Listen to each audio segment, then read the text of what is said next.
ఓం సమర్థ సద్గురు సాయినాథాయ నమః. శ్రీ సాయిబాబాను సేవించడం ఎందుకు? 3వ అధ్యాయం. ఆయన ఎవరు? ప్రపంచాన్ని ఆధ్యాత్మికంగా పరిపాలించడానికి అన్ని మత సాంప్రదాయాలకు చెందిన సద్గురువులు 72 మంది ఎల్లప్పుడూ ఉంటారని, వారందరికీ సాయి సామ్రాట్ అని శ్రీ అవతార్ మెహర్ బాబా చెప్పారు. శ్రీ సాయి సాధన ద్వారా ఉన్నతి నొందిన సామాన్య సత్పురుషులు కారని, ఆధ్యాత్మ విద్యను మానవులకు అందించే శాశ్వతమైన దైవశక్తి అయిన శ్రీ దత్తాత్రేయుల వారే శ్రీ సాయిగా అవతరించారని, పూనా వాస్తవ్యులైన శ్రీ గుళవణి మహారాజ్ చెప్పారు. శ్రీ సాయి పరమ గురువని, తమకంటే ఎంతో అధికులని ఖేడ్గాం నివాసి అయిన శ్రీ నారాయణ మహారాజ్ అని సిద్ధపురుషుడు చెప్పారు. సాయినాథునితో పాటు తనకు ఉపదేశమైన ఇతర మంత్రాలను కూడా జపించవచ్చునా అని అడిగిన సోదరునితో, మహాయోగిని అయిన చెమటం అమ్మ సాయి వద్దకు వచ్చాక వాటితో ఏం పని అని తేల్చి చెప్పారు. ఇంతటి మహిమాన్వితమైన సాయి భక్తులకు ఎబ్బెట్టుగా తోచే రీతిన ముస్లిం ఫకీరుగా ఎందుకు అవతరించారని సాంప్రదాయకులకు సందేహం కలగడం సహజం.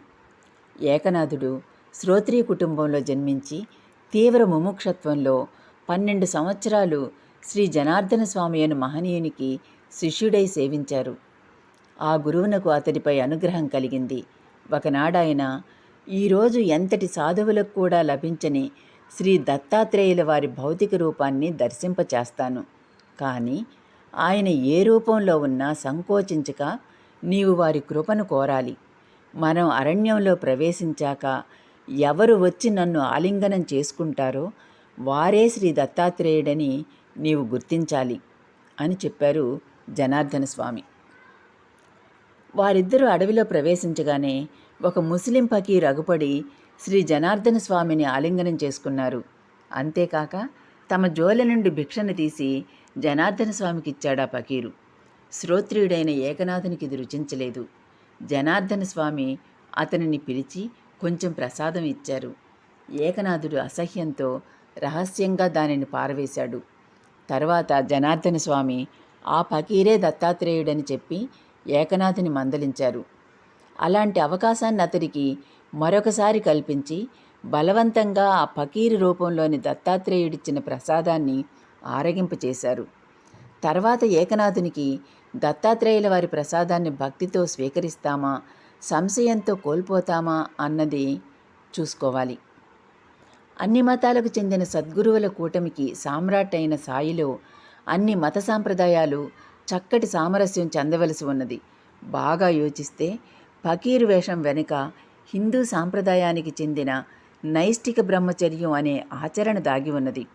నైష్టిక బ్రహ్మచారి యావజ్జీవితం తన గురువు చెంత జీవించాలి. గురువు సిద్ధి పొందాక అగ్నిహోత్రాన్ని నిరంతరం గురురూపంగా సేవించాలి. అందుకే ధునికి నివేదింపనిదే సాయి ఏమి తినేవారు కాదు. బ్రహ్మచారికి అభ్యంగనం, దంతధావనం, పాదరక్షలను ధరించడం, సుఖాపేక్ష నిషిద్ధాలు. ఈ నిషేధాలను సాయి తూచా తప్పకుండా పాటించారు. శ్రీ సాయి ప్రబోధామృతం, శ్రీ సాయిబాబా జీవిత చరిత్ర చూస్తే తెలియగలదు. అలానే బ్రహ్మచారి వస్త్రభూషణాది అలంకారాలను, ధనాన్ని, స్త్రీని పరిత్యజించాలని శాస్త్రం. సాయి అలానే చేశారు. నైష్టిక బ్రహ్మచారి శృతులను ఎరిగినవాడై ఉండాలి. శ్రీ సాయికి హైందవ శృతులైన వేదాలే కాక ముస్లిం శృతి అయిన ఖురాన్ కూడా తెలుసు. అయితే ఇంత సదాచార సంపన్నుడైన సాయికి ఉత్తమ ధర్మసూక్ష్మం తెలుసు. ఆత్మసాక్షాత్కారానికి దైవీ సంపద అనబడు సాత్వికమైన ప్రవృత్తితో కూడిన సంపూర్ణ హృదయ పారిశుద్ధ్యమే ముఖ్యంగాని బాహ్యాచార ఆడంబరం కాదని వారు బోధించారు. అది సత్యమనడానికి వారి ఔన్నత్యమే ప్రత్యక్షమైన నిదర్శనం. మహాభారతం వంటి ధర్మగ్రంథాలే కాక శ్రీ ఆదిశంకరుల వంటి శ్రేష్ఠులైన ఆచార్యులు కూడా ఇలానే బోధించారని ఎక్కువ మందికి తెలియదు. అట్టి అంతఃశుద్ధిని సాధించకనే బాహ్యాచారాలను పాటించడం ఎంతో అనర్థానికి కారణం కాగలదని మానవ చరిత్ర తెలుపుతుంది.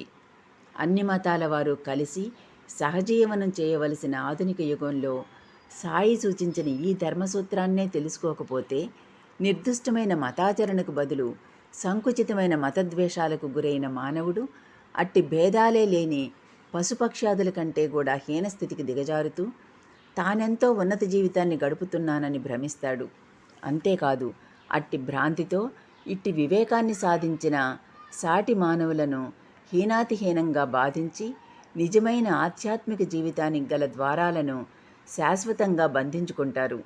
అందుకే ఆత్మశుద్ధి లేని బాహ్య మతాచారాన్ని సాయి అతి కఠినంగా నివారించేవారు. ఇంతగా యోచిస్తే గాని సాయి రూపంలో మనకు దొరికినది ఇంతటి మాణిక్యం అని ఎరుగక అది గులకరాయని తలచి దానిని కోల్పోయే ప్రమాదం ఉన్నది. శ్రీ సాయి తాము శ్రీరాముడు శ్రీకృష్ణుడు భూమి మీద అవతరించిన సంగతి కూడా తాము ఇప్పటి వలనే ఉండి స్వయంగా చూశామని చెప్పారు.